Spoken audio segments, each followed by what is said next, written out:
So, Lucas, it is a very special episode of the Wiki Weekdays podcast today. It is indeed, Karl, yes. Because it is the last episode we'll be recording of 2025. The Wiki Weekdays podcast will return in 2026 alongside regular uploads, but this is December, we have a lot of stuff on, so this will be the last one of these podcasts we're recording this year. Yeah, Wiki Weekends videos are still going to be going out on the weekend, to clarify, but yeah, we just thought we need to try and take a little bit off our plates. I'm going to be busier in work. Karl wants to take a bit of time off. So yeah, we're just doing a few less podcasts this month. We did say that we would have one next week as well, but we just kind of miscalculated our dates and stuff. So yeah, this is when going to we be the set last to one of the record year. today, you just went, "Oh, we didn't record a podcast last week." I went, "Oh fuck, we didn't, did we?" Yeah, I thought we'd recorded one for today last week. Turned out we hadn't, and when I went to go edit it yesterday, it was like,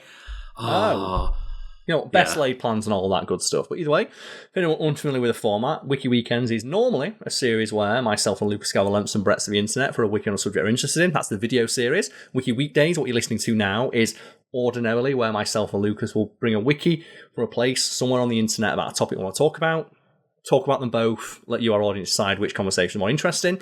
For the final episode of 2025, though, we thought, let's go in a different direction and just do a Q&A episode. So we have in front of us about 10 or so questions asked on both our Discord, found link below, and our YouTube community page. Yeah, exactly. So we just thought, as a not December treat, we would do a bit more of an interactive Q&A episode to just kind of round out the year. And when we say December treat, we also mean for ourselves, because we don't have to record a 5-hour podcast, and we also as well don't have to go watch something in preparation for the thing the other person's talking about. But before we get into that, we have a couple of bits of housekeeping to mention. One is our final pet of the week. I guess this is pet of the year. No, we can't say pet of the year. That's not fair, is it? Pet of the year. It's not fair to the other pets. Okay, pet of the week. You can submit pictures of your pets over on our Discord, but pet of the week this week. But the final pet of 2025 is going to be Eret. That's a great name for a cat, and it's, as you see, blurry, in motion, everything we asked for, flawless, no notes. Just a good-sized picture, decent quality, but blurry animal. Blurry animal. And, of course, it doesn't have to be your pet. If you just want to submit a picture that you've got of cute animals, they are also allowed, or blurry animals. Yeah. Just make sure there's no identifiable information in the photo. That happened to me on Instagram the other day, because I was in a bar that had a really funny named beer, and I took a picture of it, and I got a message off one of my friends of, I'm not sure if you noticed this when you uploaded it, because you're probably drunk, but you can clearly see the bartender's tits in the photo behind. Oh, fuck! So I just removed that. It's oh, God, I didn't mean it. So hopefully people knew I was taking a picture of the things. In the bar, I was taking a picture of the bartender's tits. I felt so bad. Obviously you've just been out for a drink, right? And obviously as well, just try not to, anyone put up pictures where it shows, for example, with my dogs, I try to put up dog pictures every now and then, like I did on the post for these questions to get people's attention. Just cute little sausage dog. But yeah, it's so hard because so many of the photos that you have will have the dog tag in there, and you which just has got to your make name, sure your address, it's got your phone your number date of and birth, stuff your on grandma's there. name, your Facebook password. Yeah, it's bank details. all of your pins for your cards and things like that. Yeah, of course. Yeah, but it's a tough one when you make a mistake like that, and it's oh god, no, you feel like such an arse when you do it as well. Karl does posting pervy pictures on his Instagram. Well, it's just a really funnily named beer. It was just called Thomas Hardy Ale, and I just put a big picture of Bane on it, and I started giggling in the bar. But I guess, one last thing to shout out is the names you'll see up and around the screen, and shouted out at the end of the video. There are our PPs, our Patreon producers. You can join our Patreons and become a Patreon producer. And then, obviously, at the end of the video, we shout out our big PPs. And I was going to put in housekeeping, something about the Patreon, but I guess it's part of one of the questions that we've got in the list, so we can talk about that there and then. Okay, in which case then, let's just jump straight into the Q&A. Lucas, I believe you have the first question, and we'll be going dueling wiki style like we normally do. Lucas will be getting a question from the community tab. I'll be grabbing a question from the Discord. Yeah, so our first one from the community one is one that basically got asked in several different ways, multiple times in both the Discord and the community tab, and it's just something that we always tend to just put at the front of these kind of episodes to address it, because it's the most common question we always get. Yes, and I've been creating content online for like over a decade now, and it's probably like the most common kind of question you get as a content creator, full stop. It is. And the question, again, worded in many different ways, but the one I picked out here is just simply, what is your favourite topic that you won't do a video on? And yeah, as mentioned, we've had variations of that question for the entirety of the time we've been doing Wiki Weekends. When I was doing Fact Fiend, the number one question I always get is there a video you don't do a fact on? When I'm streaming, is there a game you won't stream? And I am baffled by how many people specifically want to know, what's the piece of content you're not going to do? It's like, why would you want to know that? Because surely, one, you're not going to see it, and two, if the answer is something that you want to see, it's just going to annoy you. I guess it's that curiosity of just knowing behind-the-scenes stuff, right? Mm-hmm. It's a simple behind-the-scenes question to ask to kind of learn a bit more about what we do and how we think and approach this subject. Yeah. And I guess the most obvious kind of answer is just, at least for ourselves, generally the things that we don't talk about here on Wiki Weekends are stuff that are quite, dark in tone, the macabre. Yes, or anything too serious. So this is largely a comedy podcast, myself and Lucas. We want to keep things light, so we generally won't cover topics that involve directly death, murder, any sort of heinous crime, like fictional or otherwise. Well, it's a good thing to point out is, as a good example, I started watching yesterday the Netflix documentary on Sean Combs, aka, like good old Puff Daddy, not good old Puff Daddy, but absolute bellend. But the thing that I would find entertainment in is laughing about how much of an absolute don of a hater that 50 Cent is. Oh yeah, like he's like the hater Olympics every year. Like he's just an honorary like hater of the year. But covering that topic in detail would be extremely dark, and I wouldn't want to do it. Not to mention as well, like for our audience, we've put out like over 2-3 years of content now that is generally about more light-hearted stuff. We do sometimes dip our toes into heavier subjects, usually in the podcast where we can have like a longer form discussion about them. But if we just suddenly pivoted to doing, okay, we're going to be broadly speaking about a documentary about a sex criminal. Mm-hmm. I don't feel equipped to have that conversation. I don't feel like I've cannot do justification to that topic either. Yeah. Mm-hmm. And it would require a complete like change in tone and presentation. Yeah, and it would also require a level of research that we literally don't have the time for in terms of the content that we make, because we're discussing 4 topics a week. Mm-hmm. We don't have the time to research fully 4 topics every single week, hence why we have the wikis there to support us and learn. Yeah. Like, realistically, when we were doing Fact Fiend, I was like researching like 3 videos a week for that. But even then, it's like they were like lighter subjects, usually pop culture adjacent. Mm-hmm. It's not the kind of content we want to make. It's not the kind of content we feel equipped to make, the kind of content we feel equipped to talk about, and it's not the kind of content we feel our audience wants. Yeah, and speaking of things that our audience wants, we also know that there's just generally some topics that kind of don't hit very well with our audiences that sometimes we don't generally cover. Like, for example, one time I did a Destiny video that kind of bombed, and I was like, I guess I just won't really try that again then.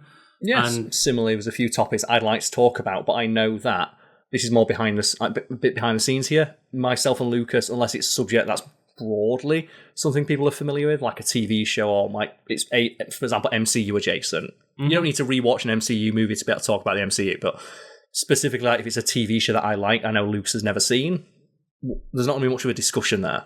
No, or we'll tend to at very least give each other the heads up of like, would you want to like watch some clips and we can talk about this show? And sometimes the answer is yes, sometimes the answer is I'm not really interested. Yeah, or I don't have time to watch, for example, like an entire season or 2 of a TV show. I'm making 2025 the year where Karl watches all of One Piece. Don't worry, guys. Yeah, we've got 2 weeks left of 2025. 2026. Would it even be possible to watch all of One Piece in 2025 with like the 20 days we've got left? Would it even be possible? The runtime of like 1150 episodes or something of One Piece is probably, the math probably works out as longer than 2 weeks worth of content. You know Most likely, yeah. while you start with our next question, maybe I'll do quick maths on my phone. Okay, no problem. So the next question we have is one that I feel Lucas probably has more feelings about. It's simply, if you could introduce one new Eevee form, Eevee is the eeveelution Pokemon from the Pokemon series, what would it be and why? And while Lucas does that quick math, I would like to see just any new eeveelution. I get really frustrated with the Pokemon series that Eevee is probably one of the most merchandisable, recognisable Pokemon they've created. The gimmick of each game for the first 5-6 games introduce a new eeveelution of a different typing, and then they just stop doing that. And there's still, just off the top of my head, at least 10 different potential eeveelutions they could have that they've not done yet. Yeah, so there are what? Eeveelutions wise, I mean, by the way, literally wearing my Eevee jacket right now. There we go. There we go. So there's 8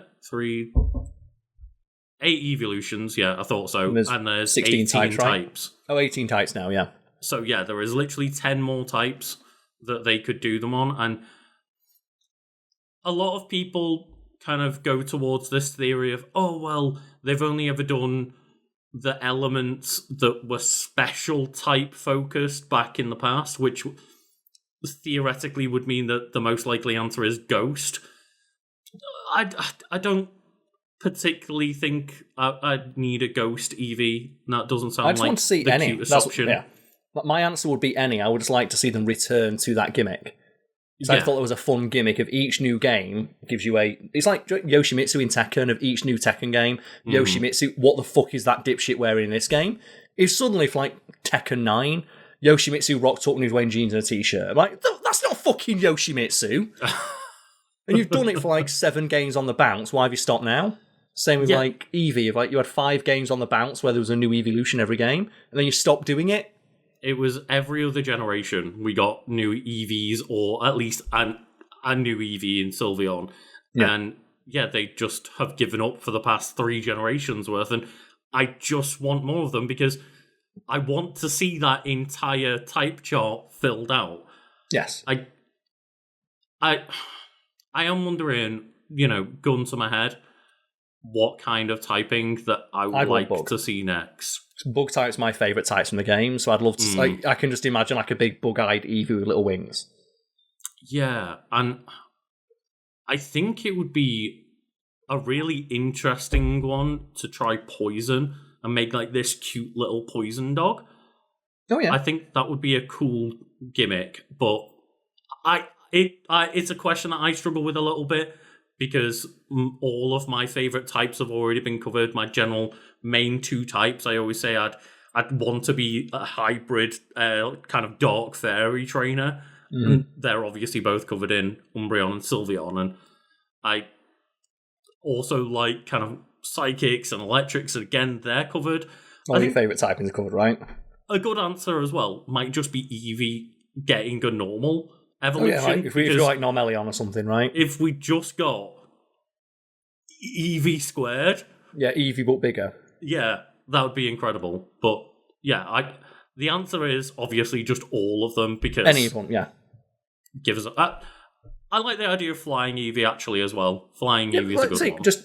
There's so much sick fan art out there of potential theoretical eeveelutions. And I have heard, I've never seen it confirmed. It's just one of those things that people on YouTube say to cope with the fact there's not been any new ones. Oh, well, Nintendo or Game Freak don't want to accidentally rip someone off because there's so much fan art out there. It's maybe it's just they just don't want to do it. Maybe. As far as I'm aware, though, the at least concepts of Glaceon and Leafeon were from fan competitions. I think that was how they did it. So why not try that again? If we're all clamoring so much for EVs, you've got unlimited money coming your way in terms of new EV merch that you can sell to people like me. Absolutely, yeah. But either way, yeah, I'd want any typing. I think the Yoshimitsu example works. So if it was just in the new game, they start giving Yoshimitsu a crazy costume. I do have an answer for the ones I'd least like to see. The ones I'd like to see last. Which would be? Probably... the ones I'm least interested in are Dragon and Rock. Okay, I think Dragon, because Dragon's such a powerful typing anyway. Yeah, Dragon's just a bit overplayed. I'm never really interested in dragon types that much. And rock is the one that I can't see the concept of in my head for being a cute evolution. And we've already got like a couple of... There's already like that rock dog like Lycan Rock. So it's like it already kind of exists as it does. Yeah, true. But yeah, I love Eevee, and just give us more evolutions. Just, you could say, hey, Lucas, Gen 10 Pokemon announced next February, and what's the new Pokedex? We've just filled out Eevees, and there's no other new Pokemon. I'm buying that game. It. You'd pre-order it. It'd be pre-ordered now. If it got announced during this podcast, it would be pre-ordered before the end of that sentence. It would just be shut up and take my money. Exactly, yes. But yeah, that's a good question. I thought it'd be a good question for you because I know how much you love it. You're literally wearing a jacket with on. I noticed that earlier. That's why I picked it. But yeah, you got another question from the YouTube community tab? Yes, I do. And I'm going to, read the question out, and then we're going to modify it a little bit just for the sake of time. Hey, you know what? If commenters can be asked a question in a video that we release and they create their own version of that question, we can do it with their questions. We can editorialise and come up with a different version of the question that we're more comfortable answering. It says, might not get seen, but from 1 being the least and 10 being the best, what holiday food do you like the least to best? It doesn't matter if it's a main dish or side dish or a pudding, dessert or drink, whatever. But again, for the sake of time, all I'm going to say is maybe just pick out a dish that you really don't like and a dish that you really do like. Okay, so like favourite holiday food, least favourite holiday food. Something along those lines, yeah. Okay, so favourite, easy, stuffing. Simply, sage. I'm a very simple man. Sage and onion stuffing. If I've not got sage and onion stuffing on my Christmas lunch or my Sunday lunch, that's not a Christmas lunch or a Sunday lunch. I fucking love stuffing. Stuffing. What's the thing? Like, I'm thinking in terms of if it wasn't on my plate, I'd be mad. And I've had vegetarian Christmas dinners where there's no meat. I've had Christmas dinners where there's no carrots, no mashed potatoes. If there was no stuffing, for me, that's not a Christmas dinner. It's also like, I fucking love it so much. That's fair, because my original answer was going to be probably my most favourite when it's done well, because it can be messed up pretty easily, is turkey. Yeah, like I've had some bad turkey. When you cut it and it just disintegrates, just like the stuff that a hamster would take a shit in. You're like, oh. Because I eat a lot of chicken, but turkey is a bit more of a treat. But I wouldn't be mad. I've had plenty of roast dinners and Christmas time and stuff without having turkey there. I don't get mad at that. So in terms of framing it that way, the one thing I'd be pissed off not having is roast potatoes. Okay, roast potatoes, like, I think if it was going to be like a top 10 list, it'd be like stuffing, gravy, roast potatoes. But if there was no gravy, I could still have like bread sauce or cheese sauce or something like that, or something different. Yeah. I'd still be upset, but I wouldn't be upset if there was no gravy. As there being no roast potatoes. And that's the thing about like a well-cooked Christmas dinner. You don't really need gravy because it's well-cooked. Like a well-cooked turkey will be moist anyway. Well-cooked like vegetables will be like nice and buttery and stuff anyway. So gravy's nice, but I wouldn't say it's as essential as, for me, stuffing. Fucking love stuffing. Right. Yeah. I always tell the story. I'm not a big fan of stuffing.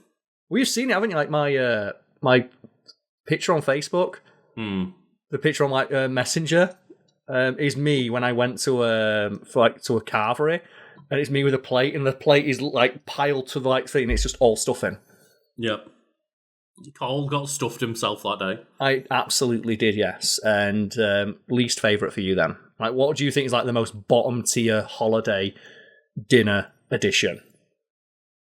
I mean, in terms of roast dinner, I'm just not a big fan of parsnips. But okay, so now we're talking about like traditional Christmas dinner, right? So Americans, this might be a bit different. We're not sure what American, like, I've got yams and stuff. We don't have that over here. But that's, I think, more Thanksgiving. I'm not sure. Again, Thanksgiving, we don't like Christmas really know. But in Britain, we have a lot of roast dinners. That's like, it's a Sunday lunch. It's a meal a lot of people have like once per week. But in terms of Christmassy foods and holiday foods, the one thing I want to dunk on the hardest is goddamn fruitcake. Okay. It's horrible. I like fruitcake. I think I don't eat much sweet, so I can give or take when it comes to fruitcake. If there was no fruitcake with my dinner, I wouldn't mind. But if someone offered me some fruitcake, I'm like, oh, well, that is Christmassy. I'd never order it or ask for it, but if it was presented to me, I'd eat it. The one for me, I think it absolutely fucking ruins. Actually, no, go on, give me your reasoning first. Go on, what's your reasoning for hating it? Fruitcake is just bad, but what I was going to say, the most disappointing thing is when someone presents me with a lovely looking sticky toffee pudding, and then it's got goddamn fucking raisins or dates in it, and I'm like... Or sultanas. Yeah. Fuck yourself. You've gone and took a top tier dessert and fucking ruined it. Yeah, it's like the cake version of when you get like a cookie with raisins in it, isn't it? When you find out it's oatmeal with raisins, it's not chocolate chip. No, it's not chocolate chip, and there's a couple. It's like as well Christmas cakes. I've had some dry Christmas cakes, but if you've got really nice like brandy butter with it, it can be saved. It can be. But if you don't like brandy butter's a very strong flavour profile. If you don't like that, then it's basically just two things that you kind of don't like. But what do you dislike, Karl? Okay, I think absolute number one with a bullet, it ruins every meal it's put on, and I hate that it has become a thing, because it previously wasn't a thing. And it's Americans who brought this over to the UK, and it's cranberry sauce. I fucking hate cranberry sauce. Yeah. I don't want sweet on my savoury. I don't want sweet on my savoury. I'm eating a savoury meal. I don't want anything sweet on there. It depends on context, because, say, for example, I was not a big fan of the idea, but like chicken and waffles with syrup on it, when I finally did try it, it was pretty top tier. I've heard that it's good. I've just sensory-wise, I can't mix sweet with savoury. Yeah, the same reason I can't mix like too many different textures on like a sandwich. Like I can't have cheese and meat. With meat or cheese. I was a skeptic of that one. That one worked out. Cranberry sauce, and I think I just don't like cranberries. I don't mind cranberries. Like cranberry juice. I have cranberry juice in like a shake. Sometimes I have like I have like tart cranberry syrup for my my shakes for the gym. That's quite nice. Or like tart cherry syrup sometimes if I can't find the cranberry stuff, because cranberry has less sugar in it. But I don't think it has any place on Christmas dinner. And every single Christmas sandwich you see in like, Tesco's or Sainsbury's, cranberry sauce turkey and stuffing. It's like with cranberry sauce. Like, fuck off. Yeah. Totally agree. Absolute just bottom tier addition to a meal. It's... As I said, most of the stuff on my list I could give or take. Like if it wasn't on the meal, I wouldn't be mad. But if someone put cranberry sauce on my Christmas dinner, I'd be annoyed. I wouldn't be annoyed at any other addition if it was added to my plate, except for that one. Or horseradish. I don't mind it. I don't mind horseradish. I don't particularly care about the flavour, but if someone put cranberry sauce on my plate, I'll be actively pissed off that it was there. That's it. I don't really have the condiments. I just normally have like gravy and keep it a bit plainer, but if someone put like mint or applesauce on my plate, I probably I'd dabble in it a little bit. Yeah, I'd eat around it. Someone put horseradish or cranberry sauce on my plate, I'd be annoyed.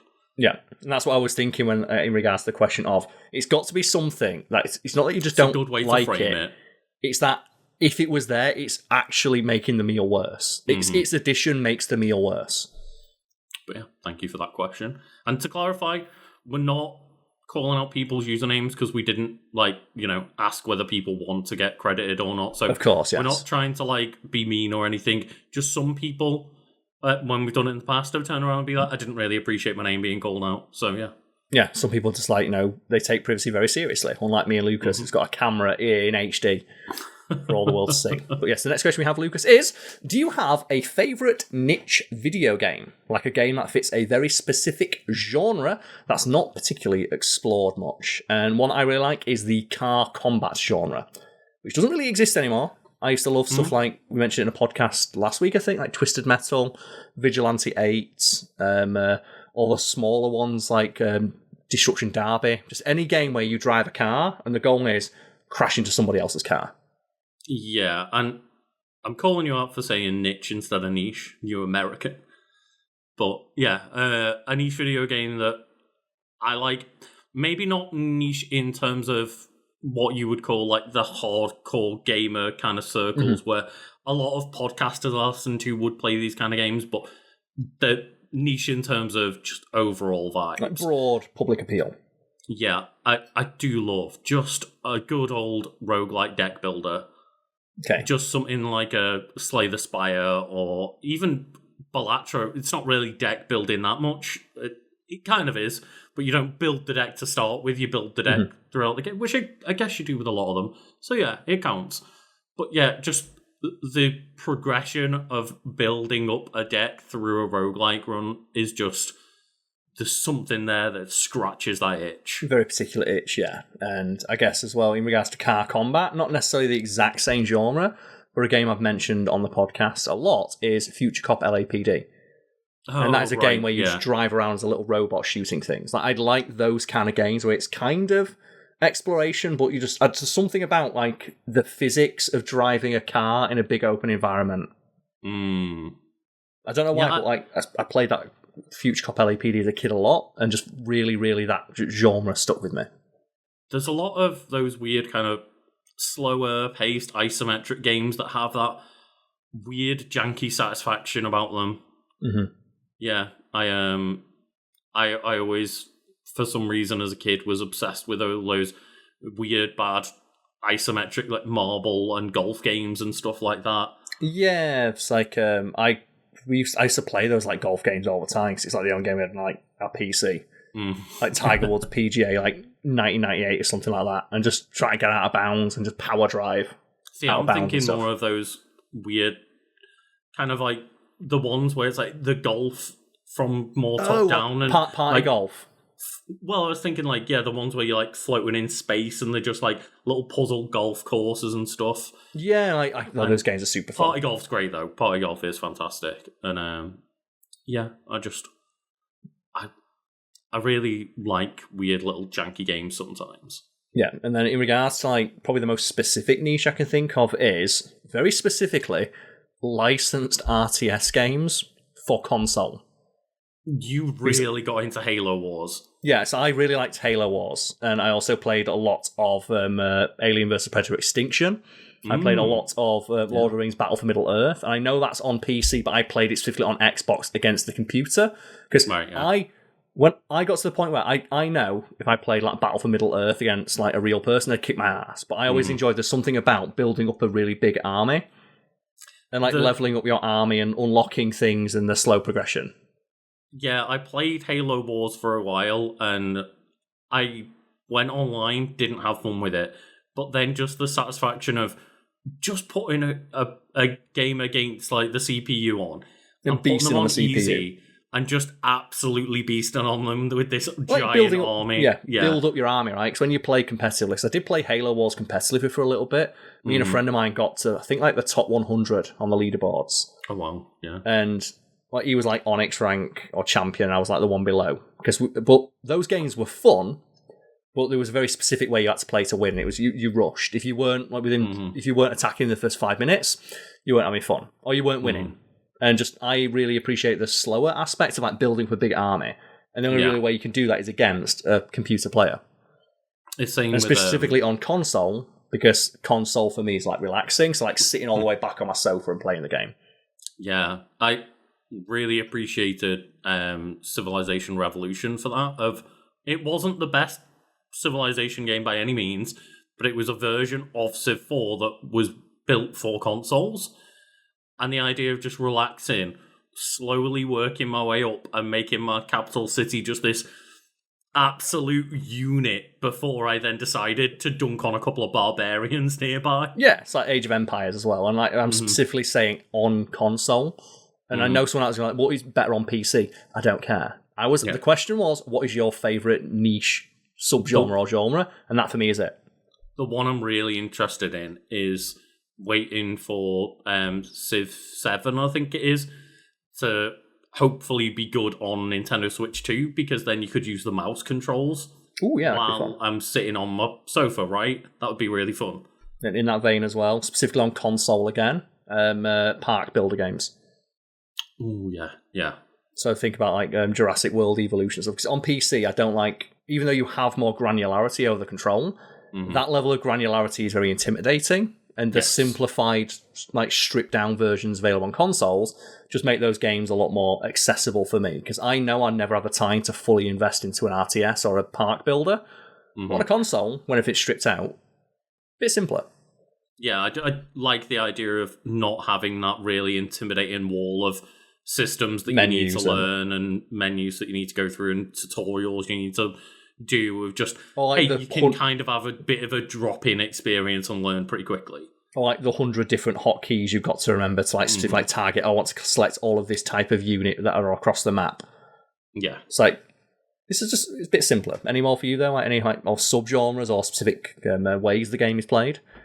No, I don't. Might think surprise so. people. Not that I can think of. Pretty much off the top of my head. Yeah, but yeah, I just wanted to mention that one. Like, I think that might be the weirdest answer I can give of RTSs on console. People are like, the fuck's it? It's going to trigger some people. Yeah, Command and Conquer 1 on the PS1. Just playing Command and Conquer 1 on the PS1 specifically against the AI. Yeah, I enjoyed it.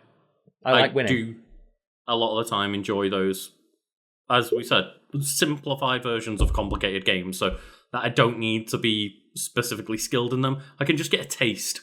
Yeah, it's also as well, it's a game where there's a really high skill ceiling, but it's really intimidating to play against another person. And it's like League of Legends, right? It's just, there's so many systems, it's so intimidating. It basically, most players are going to bounce off of that. It's why I really get annoyed when most multiplayer games don't have versus bots anymore. Versus bots. Because there's so many times where, for example, I'd want to play like Gears of War, and that's why Gears of War Horde mode was great, because it's a new fun way to be able to have fun without playing a story mode that I can just jump into, and I don't have to worry about people online being way better than me. Yeah, it also as well, it's just good training ground. Similar to like Bloody Palace for character action games. And like if you've got a good character action game or a good combat system, I get annoyed when there's not a Bloody Palace, which is essentially just combat trials. Just give me something where I can sit down and have an unlimited amount of enemies attack me, so I can practice and perfect my skills. Yeah, definitely. Save like Horde mode in a shooter game of like, give me the Horde mode equivalent where you just survive for as long as you can. Yeah. But either way, yeah. Or just, reach wave 50 because you're not reaching doing that wave on your 50 own anyway. It took in Horde, that was like 2-3 hours. Yeah, and you're probably not gonna. Most people are not going to be able to do that on their own. It's pretty brutal. But yeah, I booted up Gears 3 Horde mode a few months back, and when I got to I think like between like wave 20 and 30, those difficulty sliders started really hitting. It's when the Brumacs start turning up, isn't it? the Brumac's not too bad if you've got the right weapons on, but then it's one of those things where it was a lot more doable when you had 4 people actually there. Yeah, there's nothing funnier than when you're playing like 2 or 3 player, and just like you've got that one hole in your defenses, and you just do the ticker goes now tickers. The wave 50 ticker is so fucking real. But yeah, what's your next question, Monfrere? Well, the next question from the community tab is: you are given free reign and access to get whatever or whoever you want to do a season of and or the host of a reality TV show. What do you do? And I don't know if you have a specific answer locked and loaded. Not particularly, no. I mentioned watching reality TV a lot, but I know it's like bad reality TV. Mm-hmm. And my usual approach to finding a bad reality TV show to watch is the more low stakes it is and the more niche the subject matter is, the more interesting it'll be. So I don't really need to get anybody in particular to present or host or star in it. But just if I had the ability to make just stuff like Blown Away, we talked about like glass blowing, but I wouldn't know what specifically to say because I'd want to watch a reality show about a hobby or subject matter I'm completely unfamiliar with.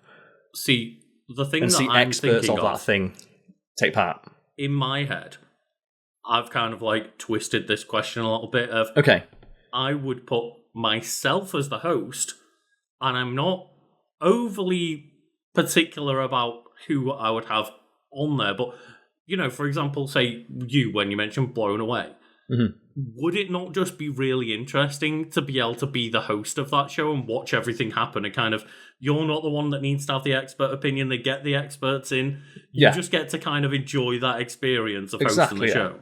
I'd like to be present when that stuff's happening, but I'm a big fan of those kind of shows where the smaller the stakes and the more specific the skill set, the more interesting it tends to be for me, because it just gives you a window into a world that you'd never experience otherwise. Like Barbecue Pitmasters, a barbecue show where the amount of like granularity to what they're able to do when they have people on, like, okay, you just think, well, you're just chucking something in a fucking barbecue. Surely it can't be that difficult. That hard. Yeah. And then you see it's like, okay, so here's like the rub that I made, that there's like 15 different spices. It takes 15 hours to smoke this brisket, that every hour I'm basting in a very specific way, and I've got a specific kind of wood that I treat with this. It's like the amount of like effort that goes in is something I would otherwise have had no knowledge of, and I like learning new things and getting a new perspective on things that I otherwise wouldn't know about. That's the thing, right, is just most people barbecue in a way of just like, throw some hot dogs on a barbecue and don't worry about it. But the level of expertise that people can get in these crafts is so interesting. Yes, but I wouldn't know what specifically to mention because by definition it's going to be something I'm not familiar with. But I guess a couple of ones that I would love to, if I had the ability to, a few of those ideas people online have had. So this is not my idea, but there's a couple of like, Who Wants to Be a Millionaire with billionaires, so it's more a threat. That's a good one. Another one is like a variation on like the Undercover Boss one, where a CEO is forced to work at minimum wage. Right, yeah. Until they've earned minimum wage, until they've earned their hourly wage as CEO. So never. No, like so. Just how many hours would they have to work? And they have to work that job at minimum wage, or the minimum wage their company pays, and so it matches what they'd earn in an hour, and then the comparison gets brought up. You've got to include the bonuses they get each year, and you've got to, work out the maths of including bonuses. How much would they earn per hour? Per hour, yeah, and it's how many hours would they have to work at like the lowest position in their company until they match what they earn as CEO. And maybe Karl, you can help me with my one a little bit. Okay, which is? So I think mine's like a pretty obvious answer from like, that I watch it a lot. But I would love to host a season of Taskmaster. Okay, which I've never seen. No, but is there any comedians that you would like to see just scramble in tasks? I want to see American comedians who aren't funny off the cuff. I want to see Jeff Dunham do it. I want to see an American comedian who's not funny and relies on a very specific gimmick or like really bad stereotypes. I want to see like Jeff Dunham, but he's not allowed to bring his puppets. Or he's allowed to bring his puppets, but only the racist ones, which is all of them, I guess. Yeah, like Joe, those comedians, like the ones that aren't funny, like Joe Rogan. Bring Joe Rogan on. I want to see Joe Rogan try and do some. Like, oh hey, Karl, I really want to have like a fun season. To be fair. No, I would get a bit of catharsis out of this because the host of Taskmaster, the Taskmaster himself, Greg Davis, is the person that sits there, laughs at people, and judges them. Yes, I'm aware of the basic format, but I've not seen an episode of the show. But I would love it if you, but not completely staff it with like bad comedians, but put one team of like the bad American comedians who are like fucking all in on Trump and stuff, and then just some top tier younger comedians, like get your James Acasters in there and. I mean, like obviously, James Acaster was an early one. Like he was an early one, yeah. Comedian that I'd like to see just because I think they're a good comedian is Daniel Sloss.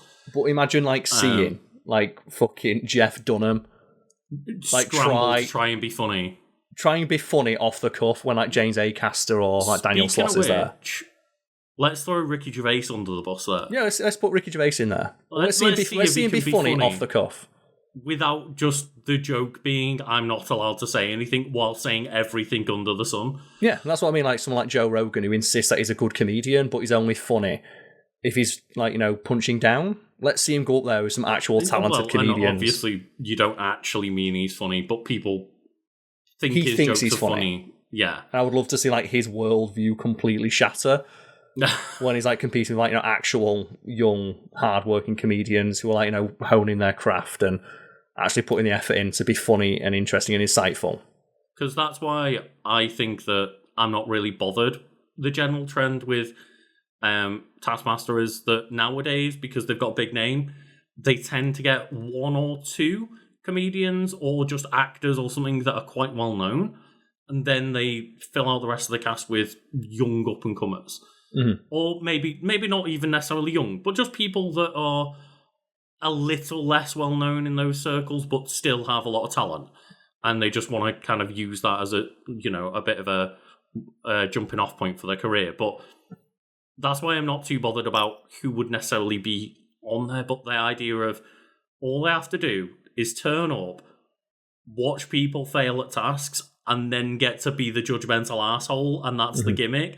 That sounds like a lot of fun. It's fun, yeah. And I just think I would love to see, like I said, Jeff Dunham, of someone who's like, I've never found him fucking funny, and I want to see him up there without his puppet. So like, okay, you're a comedian, fucking go. You know what? Let's do an SNL cast season, right? Oh yeah, bring all the shit tier SNL ones on as well. Bring all the people that get praised on SNL in, Like, bring and like just Melissa see McCarthy if they can and ever bring be funny. all those like just every unfunny SNL comedian. So every comedian that's been in the cast. Yeah, let's see them try and out like weird Joe Wilkinson. Yeah, we've mentioned it before. Every time I see something go viral from SNL that's like, this thing is hilarious, I just sit there quietly for 10 minutes, just not understanding why people Completely find this funny. stone-faced. Yeah. Ultimately, if just to bring, I would love to see Tim Robinson on there, but he's like he's very good comedian, but he's a really strong writer, not necessarily off-the-cuff performer. Maybe not, but some people surprise you, right? That's the point of the show. Exactly. And that's what I would love to see him in a very improvisational environment. And see how well he'd do.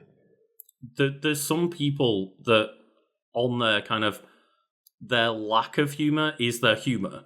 That's kind of the point, is that the tasks are designed to bring out people being funny, and even if that funny is them kind of just struggling, because the worst ones that you get on there are the people that are the tryhards. Oh, they're like, oh, yeah. And the people that are there to try and really make an effort to make everything jokey and funny, which rather than just doesn't happen too often, but... Yeah, rather than just reacting off the cuff. I think of like it's like Last One Laughing. There's some really great moments from that where it's like a bunch of comedians in a house trying to make each other laugh, and normally it's the comedians who try to be funny who don't succeed. It was a really amazing like bit with Joe Wilkinson. Probably one of my favourite comedians. He's so fucking like just surreal and like sharp. And they're just like, okay, what does he do? He does a presentation on the Lifeboat Association. Oh yeah, and it's so dry. But that's what makes it funny. Because to an outsider, like an American, it's like, why is this funny? But because there's the expectation that he's going to do something wacky, him just being completely stoic and stone-faced, and you have these professional comedians, like you see them going, like, I think Bob Mortimer was in the audience, and you see him just go... Like, they are breaking apart, because it's a subversion of expectation, right? You're waiting Which is what humour is. Moment. It's the essence of humour, yeah. Surprise. Yeah, you're waiting for the moment where, what the fuck is Joe going to do to make this funny? But because he sticks with the bit for so long, they just start to break. Yeah, he goes all the way around to being... happen. It's like The Simpsons with like Sideshow Bob stepping on the rakes. There's a really great interview with the commentary track, I should say, for the episode, where the writers talk about how, why'd you pick 9 rakes? Well, we picked 9 rakes because the episode was short, and we thought, what's a way to extend it? Well, how about we just do the rake gag again? It's like, but how long would we need to make the episode, like fill the episode out? We need to do it about 9 times. Fortunately, that's the amount we calculated where the joke would be funny, stop being funny, and then have happened so many times it starts being funny again. And I give credit as well. We often dunk on Family Guy, but I think the another example is like the knee, when he trips and falls and hurts his knee. Yeah. And that's not as good as the rake gag. But again, it goes and it's clearly what he's clearly trying to rip off, like Sideshow Bob stepping on 9 rakes. But it does go all the way around of like, it was funny, then it really was not.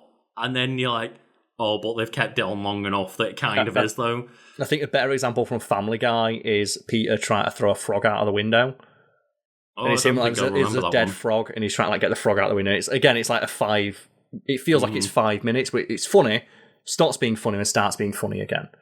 And I would love to see a comedian like Jeff Dunham try and compete with like young, hardworking, insightful comedians who have like they're just on the edge of what like, comedy is, and they're helping push the medium forward.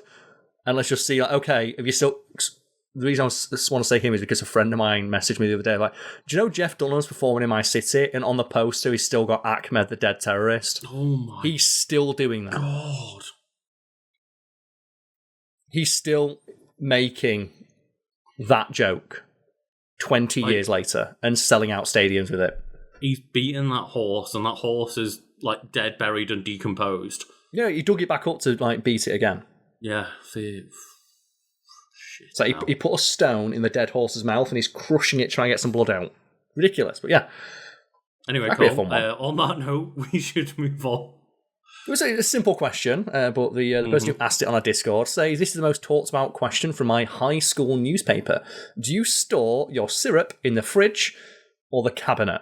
And this might be one of those things where people have such strong feelings one way or the other that it causes arguments, because I can't see any reason you'd keep syrup in the fridge. If anything, it just makes it more difficult to get out of the container that it's in. Not to mention syrup. Good syrup, and I'm guessing they're using syrup as the whole of probably like maple syrup, but that can also include like honey or like honey, golden treacle syrup, treacle, things like that. I'm presuming that's what they mean by syrup. Yeah, they presumably they say high school. That's probably American. That's probably maple syrup. Well, I wouldn't see any reason to keep it in the fridge because it doesn't ever go off if it's good quality. If it's good quality, and the whole, and it's kind of obviously there's dates on there because they have to have dates. Legally, For example, honey is literally called the food that never goes off. They found it in like Pharaoh's tombs, yeah. Yeah. And same with butter. Butter never goes off if it's stored correctly. That's like another thing as well, where people store butter in the fridge. And I get that just for convenience sake, but if you want good, if you've got a butter dish, store it in the dish. It's absolutely fine to just keep your butter in a butter dish on the side, and it'll be easier to cut and get out. But I tend to get things like Flora, which are, spreads, a little bit healthier. So that they're like butter-esque spreads that are plant-based, which I think can probably go off. So I keep that in the fridge. It's an entirely different thing because the consistency of butter changes. Yeah. Like syrup, I can't see any reason why you'd ever keep it in the fridge. I can't, but to extend the question, this actually came up at work not long ago, where people were asking, kind of, do you keep sauces in the fridge or in the cabinet? Okay, so this is a strong... I know people keep ketchup in the fridge, and in a restaurant, it should be kept in the fridge. Anything that's like open should be kept in the fridge. In my home, it's got vinegar in it, it's got salt and sugar, it'll keep. Also, I don't want cold tomato sauce on my hot chips. No. The answer that I kind of had was, I don't eat it, but if I have mayonnaise in... mayonnaise. It's got egg. Mayonnaise straight in the fridge. It's got egg in it. Proper mayonnaise has egg. Anything that's got egg in it goes in the fridge like mayo-based. Anything outside of that, you can just put in a cabinet. Just store in a dry place, right? Out of direct sunlight. Out of direct sunlight, yeah. Yeah. Just keep it in a cabinet. Unless it's something that you don't use a lot of. Because like, if I've got ketchup in my house, ketchup probably lasts like 3-4 weeks anyway. It's going to be used by the time it's going to be at risk. But if it's something like I only use it every now and again, like a specific kind of hot sauce, okay, that can go in the fridge. Maybe, just to make sure. Yeah. It doesn't hurt. That's the thing, it doesn't hurt. It doesn't hurt to, preserve it in the fridge. But as we said, things like honey, golden syrup, maple syrup, treacle, things like that, in that range, just... I don't ever see the need to keep them in the fridge because they're meant to be self-preserving, The only sweet thing I have in my house is honey. For coffee. All that as well. And that's for coffee. Or tea, if people have tea. So if people have tea in my house, I don't have sugar normally. But only the rare occasion that I want like sugar in my tea or sugar in my coffee, it's just honey. A little spoonful of honey. I will say though, Karl, went to, I think it was like in Tesco the other day or whatever, and got a hot honey, like a spicy honey, and used that for some garlic honey chicken. Ooh. And that was good. Yeah, I wouldn't keep honey in the fridge. I wouldn't keep honey in the fridge. But I just thought, when we're talking about honey, that just reminded me, like the other day, just found some like spicy honey. Not for, anything but food, but goddamn, that was good. I'd recommend. It's quite nice, like a coffee or a cocktail, like a coffee cocktail. Like a little spicy honey coffee. Like, if you put like spice in your coffee, right? Cinnamon and stuff. Depends how spicy it is, I suppose. It was like mildly hot. It wasn't too spicy. I can't see there being any other answer to that question, but which I imagine there's probably people on the complete opposite side who would say, what do you mean you don't keep it in the fridge? Because maybe it's a cultural thing. Yeah, potentially. But yeah, thank you for the question. And I guess we can move on to another one I've got from the community tab, which, again, maybe for the sake of time and just memory, it won't be as long as we think, but it just says here that could you give us a brief breakdown of your old Yu-Gi-Oh deck or decks and why they are not just 40 copies of Mani a Bug? And thank you for the good thorough picture. Very simply, I had the Yu-Gi starter deck way back when the cards were first released, and I just built upon that. Oh, really? Okay. Yeah, I had that. Obviously, presumably by the end of like my time playing Yu-Gi-Oh, that deck looked very different. But I started with the basic Yu-Gi-Oh starter build deck, and then just kept adding new cards to that one as and when I got them. There was never any sort of like effort to make a competitive deck, which would require multiple copies of the same card. It was just Karl just got he got in turn one and went, Yugi starter deck, this is me. This is my personality now. That's it. I just built from that, and that's why Man-Eater Bug, because I've mentioned Man-Eater Bug a lot, is because that deck eventually became a Flip Effect deck, which I know Flip Effects are the absolute worst fucking bottom of the barrel Yu-Gi-Oh cards because they're too slow in the modern format. But I had an entire deck by the end of the deck's life cycle when it had been refined to the point where I was happy with it and could like play casually, like with friends, not people who took it seriously. It was just all around Flip Effects. Yeah, I will quantify that Karl and I got in at the start of Yu-Gi-Oh! In terms of cards. Before synchro summons and all that bullshit. And we basically only ever built decks that were meant to be played with our friend group that all just wanted to play with the simple version that we grew up with. Exactly, yes. So, yeah, I don't really use many decks with the likes of synchro summons apart from I use synchro summons in my dragon deck, which is built around just like blue eyes and red eyes because, again, we just built fun things that we liked from our childhood. So I had 4 different decks with 4 different ideas. I had the dragon deck, which was built around a couple of synchro summons and some fusion summons like 5-headed dragon and stuff like that. I had a warrior deck that was built on kind of quick cards and stuff like that. Just building up their power with equip cards, and that was a bunch of kind of fighting characters. I dabbled in an elemental hero deck, which I didn't get very far into building because I wasn't as invested in Yu-Gi-Oh! GX. Yeah, there's also like a lot of the cards required to make that deck powerful were just hard to get. They were, or expensive. Then I had a Dark Magician / Dark Magician Girl deck, which was basically like my version of a Yugi deck, but probably a bit later on with stuff like the Chaos Magician or whatever it was called, and Buster Blade, things like that. And then my one I really invested time and effort into was trying to make a Harpy deck work, which... Solid archetype, a lot of support, but... It wasn't great when I started. I then tried to spend a little bit of money to buy some of the later booster packs that were like my themed. And then some copies as well, so you can have consistency in your draws. Yeah, and they had a couple of phases where they tried to make Harpy stronger. So early on, they added like the Harpy Lady 1, 2, and 3, and the Harpy's Hunting Ground, and a couple of other ones, and then they also later added extra Harpy things like Harpy Queen, and then Harpy Channeler and cards like that. I didn't fully build out the deck with those because by the time I found out that they'd added those cards, they'd already gotten a little bit expensive. And power craps as well. I remember you telling me the first time you went to like a local tournament and tried to use that, you got beat on the first turn by someone who just didn't talk to you. That was before I added the extra Harpy stuff. Yeah. That deck that I've got now still would have been beaten by that dude on turn 1. Yeah. For sure. Because it gets that ridiculous. Because I've not added like the Link Harpy cards into my deck and things like that. I don't use the pendulum summons and things. But yeah, that's a brief breakdown of all the decks I tried to build over Yu-Gi-Oh! So I just took my flip deck. And then I just inherited, like, when our old our old housemate, when he moved out because he got a girlfriend.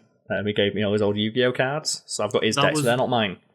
That was one of those things where I remember when I'd had my Yu-Gi-Oh decks built up a little bit and convinced my that friend, hey, why don't you just go buy like a starter deck and we can play some Yu-Gi-Oh and we can just dabble again and have some fun.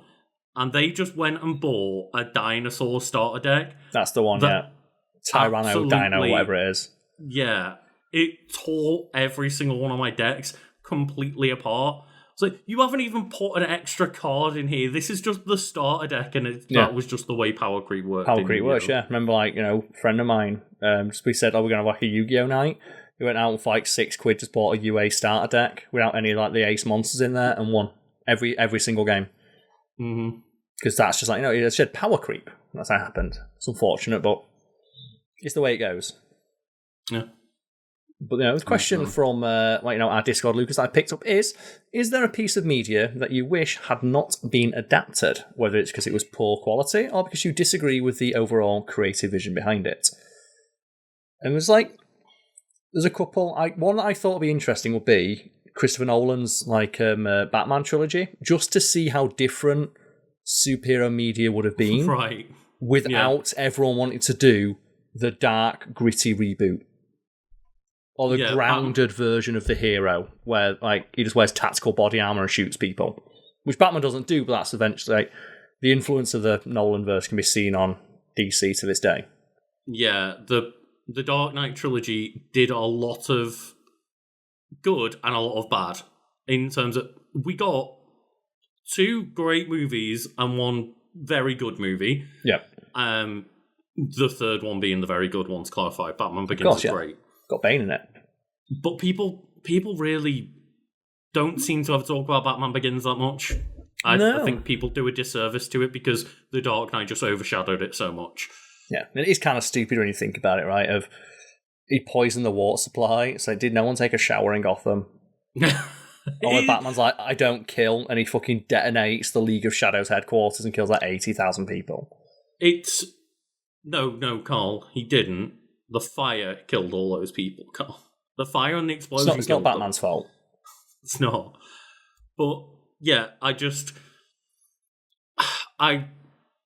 think that it's really interesting because as much as those movies are fantastic, the influence they had on the rest of the superhero genre, as you say, just all of the Zack Snyderverse probably wouldn't have happened if it weren't for the Nolanverse. The easy answer, right, of picking the Zack Snyder ones, but I wouldn't want to pick the Zack Snyder ones. I'd want to see what Zack Snyder made without the Nolanverse to crib from. Right, yeah. What would his original vision been without being informed by the Nolanverse? It would have just been Sucker Punch.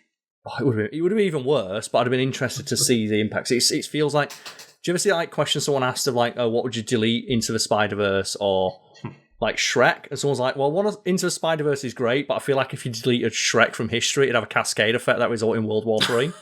I feel like the Nolanverse is so foundational to all superhero media that came afterwards.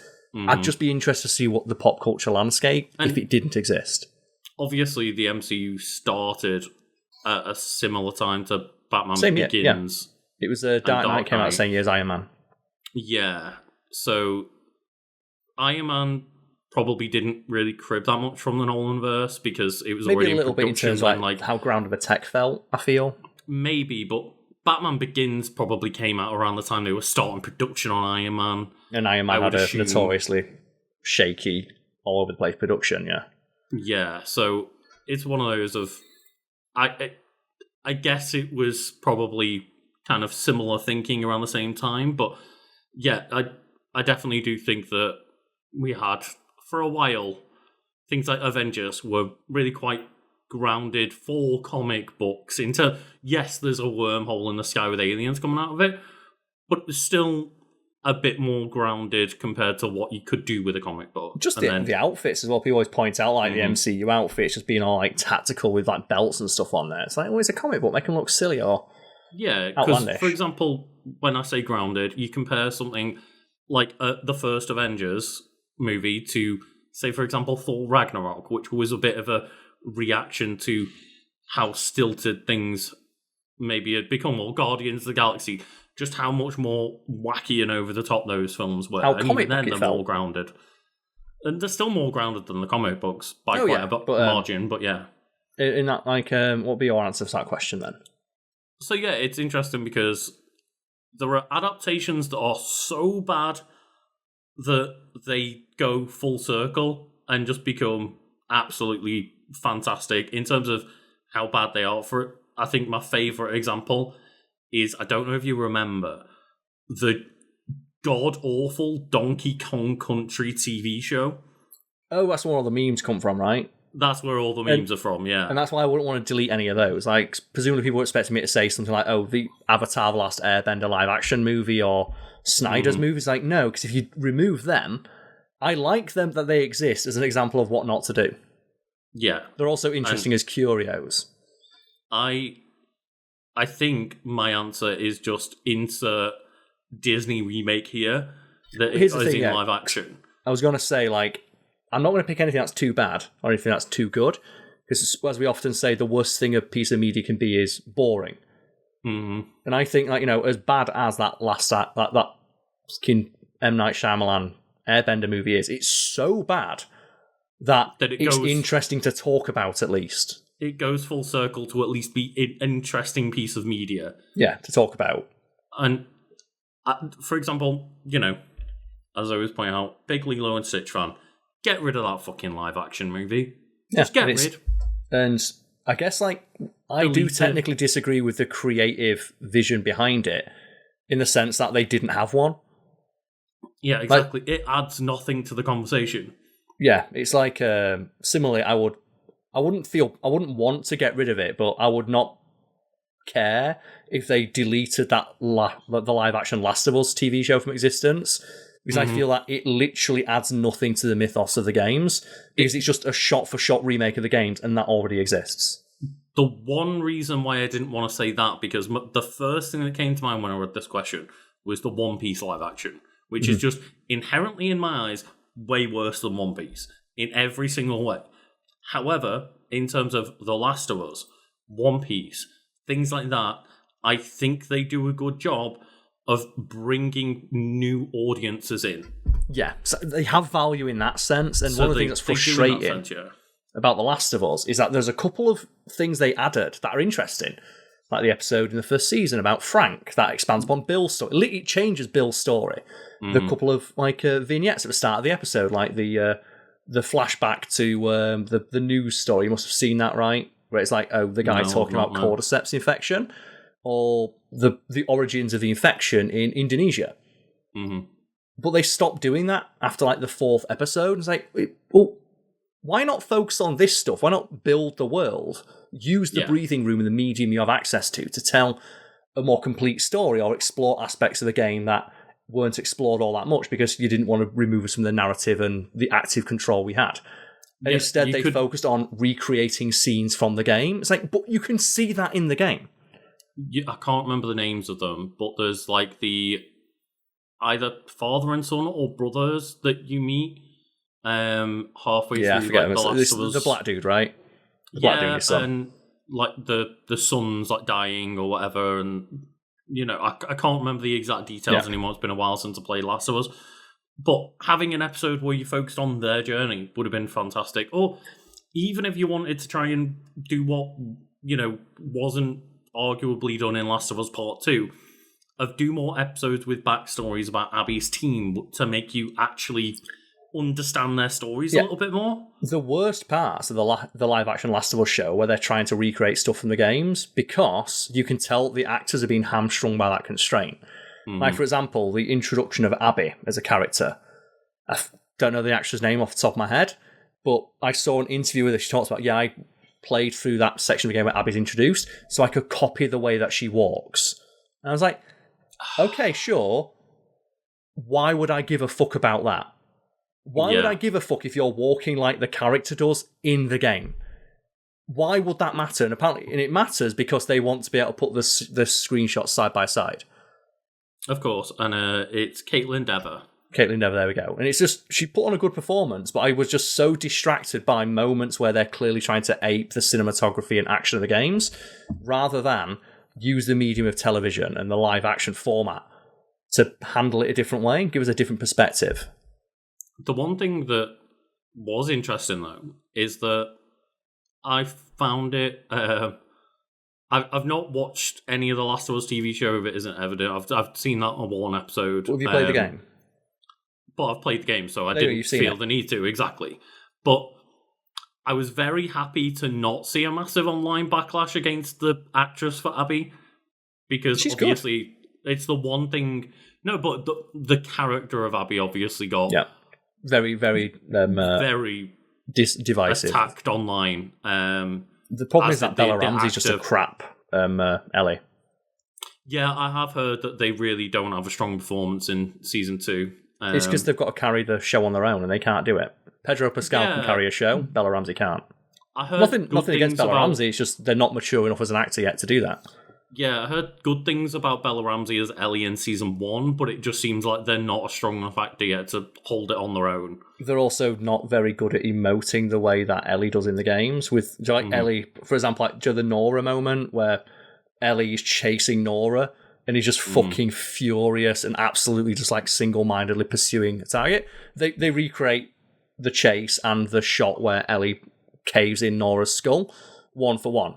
And Bella Ramsey just can't emote the anger and rage very well.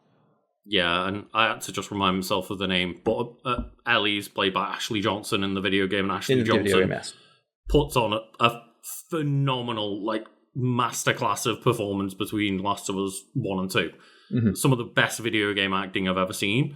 So compare that to what Bella Ramsey's got to live up to is rough, right? It feels as well like Bella, actually, because they're constrained by having to recreate moments from the game. Maybe you could hide the weaknesses of Bella Ramsey's performance by just changing scenes. Mm-hmm. Like, for example, the shootout scenes... just be shot to shot. There's a reason why the shootout scenes in the show aren't Pedro Pascal getting behind waist-high cover and going pew, pew, pew, because that'd be boring as fuck for a television show. They instead have a more dynamic shootout with camera movements and stuff. It's like...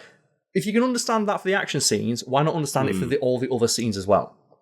I would love to see a version of The Last of Us where it goes through my second playthrough style, where I just punched and bricked everything to death and barely used any guns. I'd love to see Pedro Pascal just sprinting 50 miles an hour at every single thing with a brick and just beating it down. Yeah. Alternate, like all I can think when I'm watching the moments of the show where you can clearly tell they're one-to-one recreating the game is Mega 64 skits, specifically the one where he did the Assassin's Creed skit, and he walks through a crowd. You're like, Ezio walks through a crowd and does this, and Mega 64 does it, and you see everyone in the crowd. What the fuck are you doing? Because that way of moving through the world doesn't work in reality. Mm-hmm. So like when you see, like for example, in the game, to clarify, yeah. But when you see, and all I can think is when I see like the actress playing Abby, doing Abby's like really specific walk, it's like, but you don't have Abby's build, or you don't have like the Abby walks that way because the player character might at any moment decide to suddenly try and do a 360. So Abby constantly has to jostle as she moves, so they can hide like the awkward turn if you suddenly go at a right angle.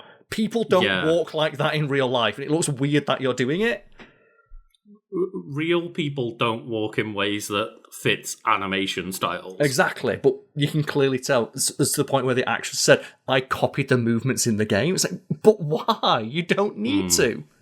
And that's the constraint that's clearly being put upon them, which... Exactly, because... And I remove that from existence. I think it adds nothing to the games. Again, I think it's really interesting how many people went out and bought a PlayStation and bought Last of Us and played through The Last of Us and got into video games because of it.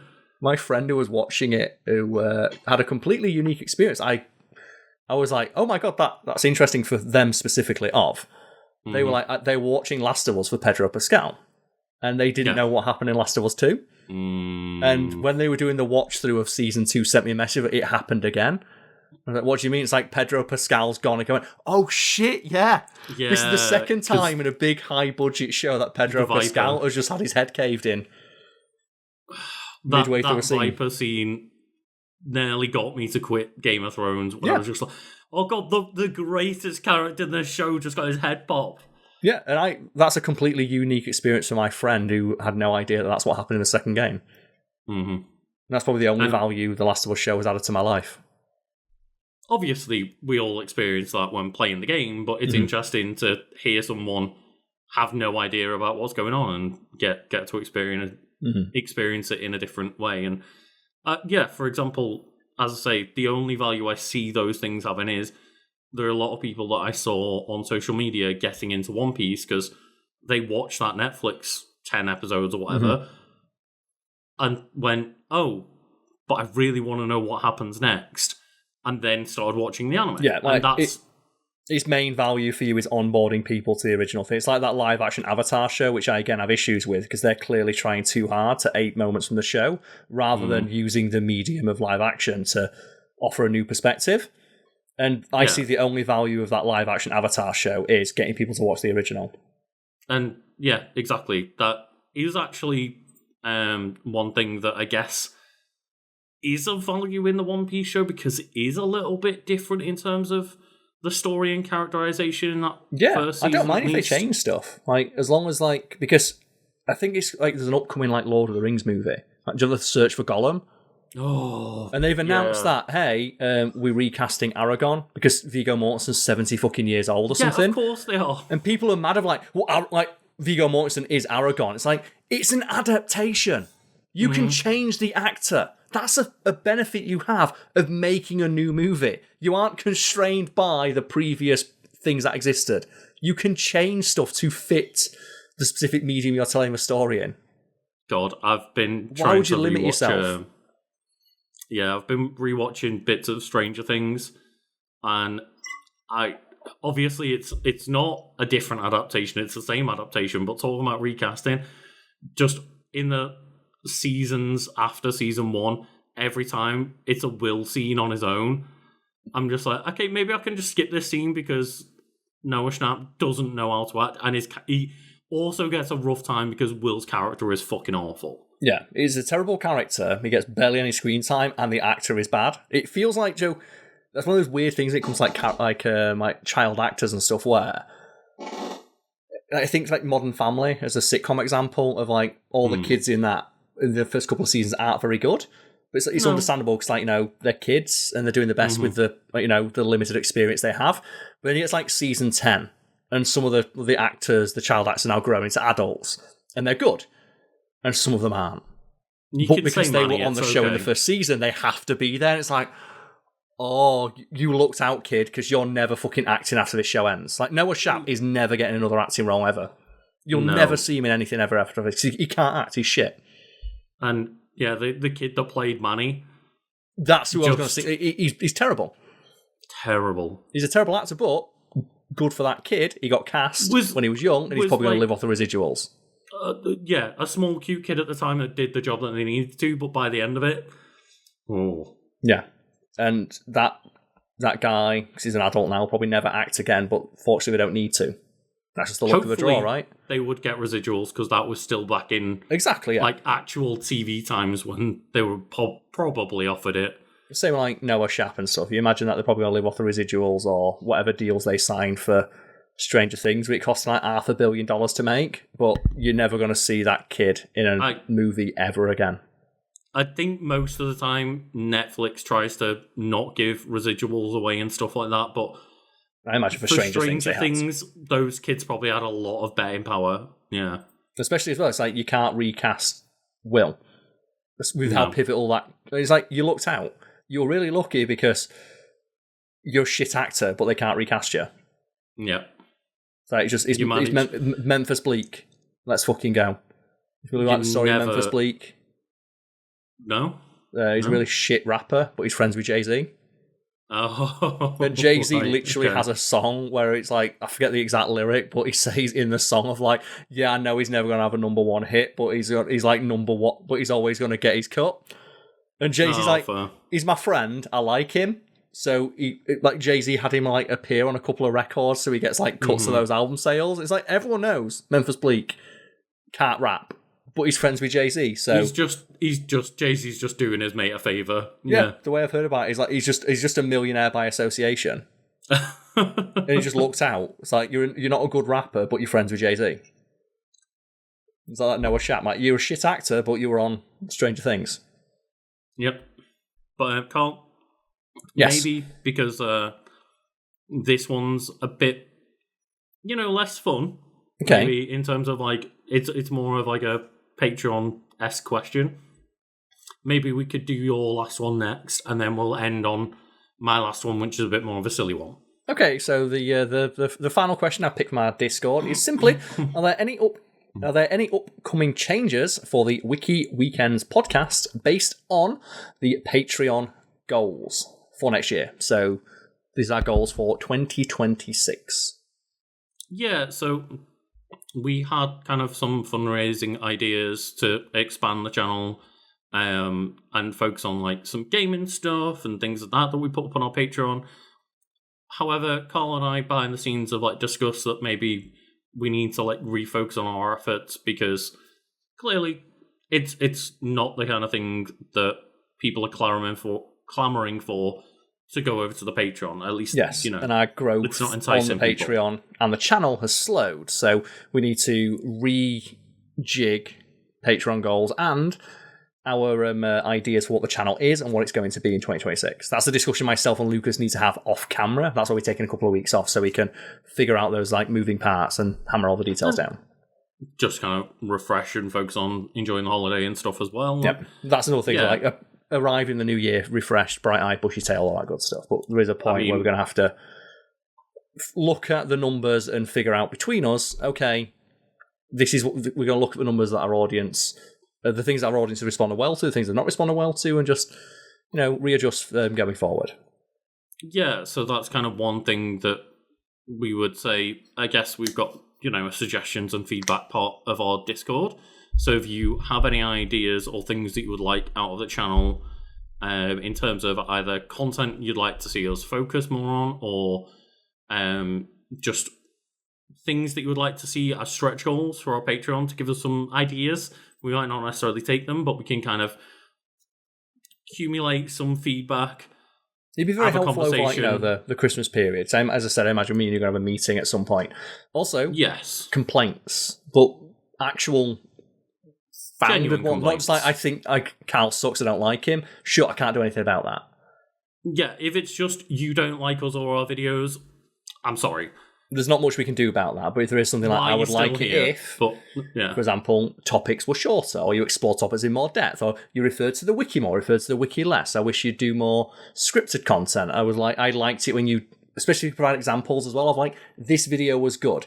What about that video did you like? Can you do more of this? This video was not very good. What about it did you not like? What can we address? Or realistically, things, for example, I'll say either stretch goals of, I would like to see that if you were earning more and you had more time to focus on this, like we would like to see this type of video being made, focus on this kind of stuff. Or just in general, I would like to see this kind of, I think we've talked, I mentioned a couple of times of trying to get a few more exclusive videos over on the Patreon to give a bit more of a value add, things like that. Just generally, we would like to refocus our goals on what the community wants out of us rather than what we want out of this channel. Yeah, rather than our assumptions, which, can be incorrect. It's like, we aim for a specific target. Clearly, our path towards that target is not as well supported as we planned on, so we're happy to just change that. That's why pencils have erasers. So we're not going to just keep throwing ourselves at a bad idea. Part of YouTube is adapting to change. Yeah, we aligned our goals with what we wanted to do, but that's clearly not necessarily what everyone wants to see from us. So, we want to work with the people who are still listening to this podcast and, still watching the videos and stuff like that. That's why this, question is a bit later on, so that we get feedback from the people who are like actually genuinely watching the content and not just watching the first 5 minutes. I also, as well, I'm going to clarify, if your answer to the question of what can we change is, no, I like it, don't change anything, that's appreciated, but it's not helpful.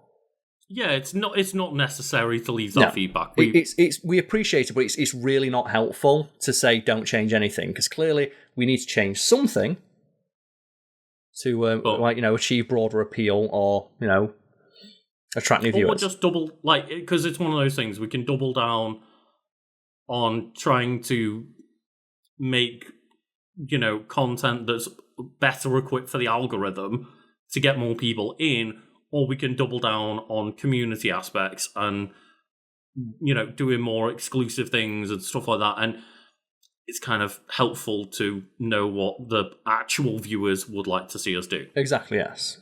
But I understand that when we ask questions like this, there's a trend of people, which is much appreciated, mentioned, to say, don't change anything, I like what you do. It's like, that's not helpful. I think when Gordon Ramsay goes into a restaurant, and it's like, okay, you need to change the menu, but our audience loves it. Well, they love this menu. It's like, is it making you money? No, then fucking change it then. But we're going to upset the people who like the menu. It doesn't matter, does it? Because if you're bringing me in at this point and you're struggling, and not to say that Wiki Weekends are struggling, we're just not getting as many views and stuff like that, and growth has become a bit stagnant. It's getting to a point where this goes from becoming something I could focus all of my time on, and the chance of it becoming like a full-time job, like Fact Theme was. These are the crosses or it could become a side hustle where I work on it periodically, and it makes me make extra money the way streaming used to. Yeah, exactly. Or when I was script writing in the background while working on Fact Theme initially, of I'll do a couple of days a week rather than it being my entire week. But we're saying all this because we would like Wiki Weekends to still become an avenue where we could essentially make this a full-time job. We enjoy doing what we're doing. So yeah, just let us know. But audience feedback is always useful in that regard. Basically, that's the thing, right? This question is asking us if there's any changes planned. We want to know what those changes should be. We're not going to do what we did last time and just assume we know what people want. Yeah, so it's a reasonable assumption that we made of we've historically done well, or we had success in the past working on this particular kind of content. We'll put that as a stretch goal. It's not a stretch goal that we reached, and we can look at that and go, okay, that's not clearly something our audience wants, or the support is not there for it. We can rejig those goals, rejig our priorities, our level of commitment that we're willing to put into reaching those goals, make them more realistic. But hey, we'd have been silly if we didn't want to go in and go aim high, right? Yeah, exactly. Yeah. But Karl, on the last question, I'll say a bit more of a that's silly a weird question to answer because we've not had the conversation yet, and also if we did have the conversation, I imagine there'd be a lot of. We've dabbled in the conversation. We've had the conversation on and off the last couple of weeks, yeah, but we've both been so busy with other projects, other work, other just life stuff. Either way, we move on from that to the final question asked here, which is it the one on yours? Do you want me to ask it? No, I'll say it. Okay, go for it. So it was just, if you were to set up takeaway that only did council scran, which, just think cheap comfort food, that kind of stuff.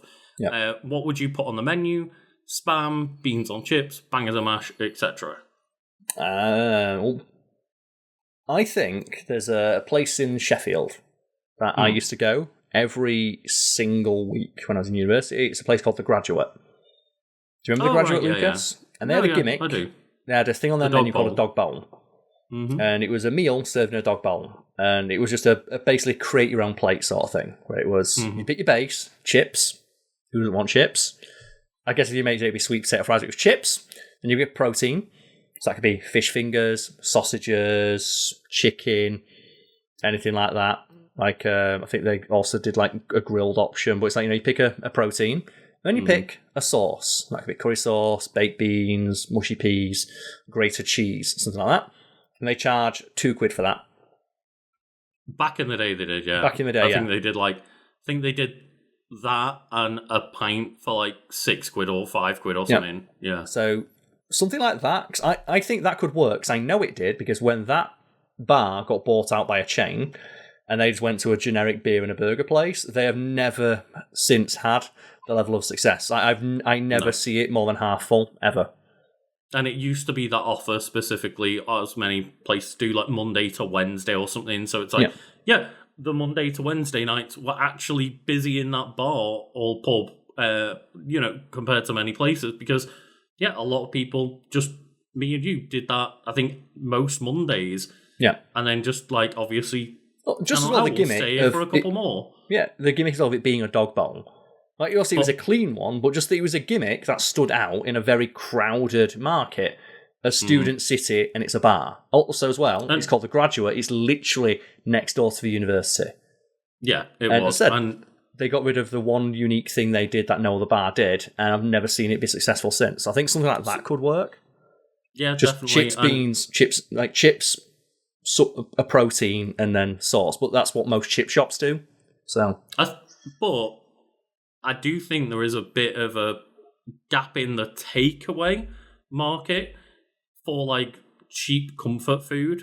I think a lot of takeaways need to start doubling down on chips. Chips need to be cheap again.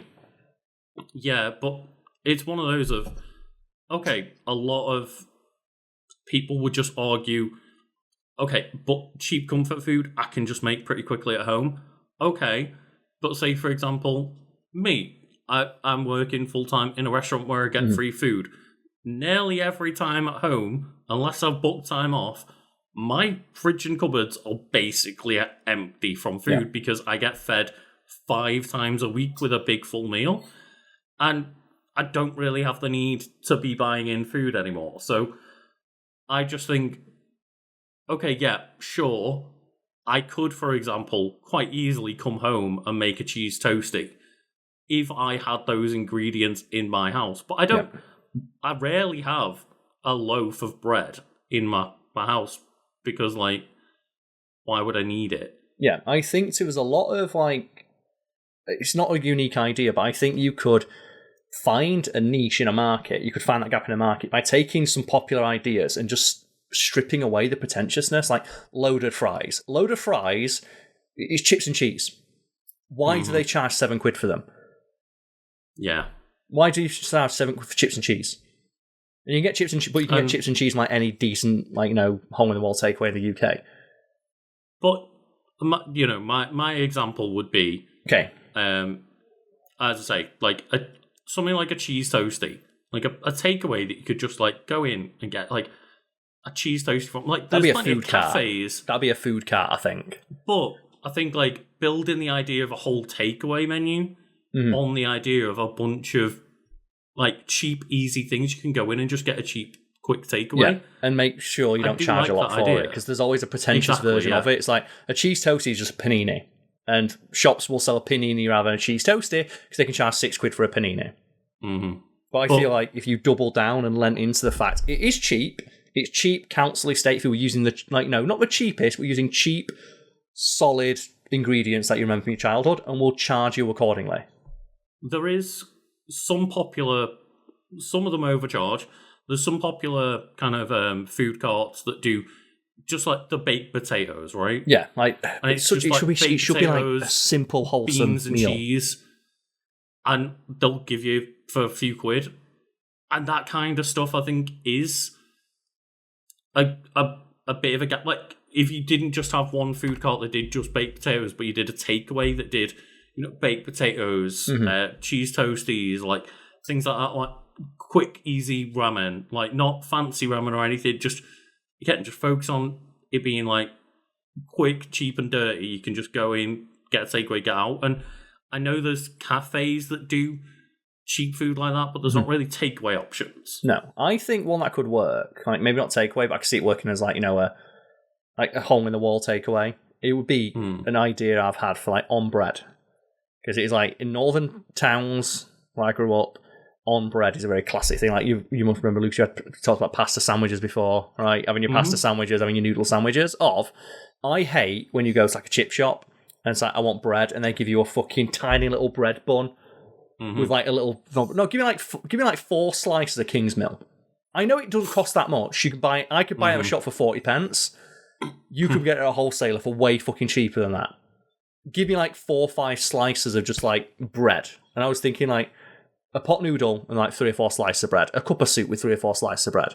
Because I hate how stingy restaurants and takeaways are with carbs. I hate when I order fries. Yeah. And it comes, like, 6 fries. or you order chips, and it's like, you must have been to a restaurant where it's like £5 for a portion of chips. Like, it's fucking potatoes. Yeah. It's one of those foods that there's a reason why it's on nearly every menu, because the markup on it is insane. For an entire portion of fries, you need like one potato. It's costing them 5p. Obviously, there's work that goes into it, but it pisses me off when, for example, a restaurant will charge you £4 or £5 for a portion of chips, and then they give you a shit portion as well. Yeah. So I'd maybe like double down on that.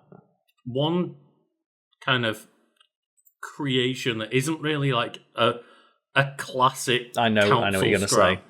Go on, this is a Lucas special, so I know what you're going to say. Okay, you say it for me. Are you going to say the noodle wrap? Yeah, I was going to say the cheesy noodle wrap. Tell people the thing, because I was going to say like, that's my idea, but then I thought maybe we could end on specific creations we had as comfort food for ourselves. So explain the noodle wrap to those at home. I mean, it's pretty basic. It's just like instant ramen, and you get some grated cheese in there, maybe like a sauce of your choosing, and put it in a wrap and make it like burrito style. And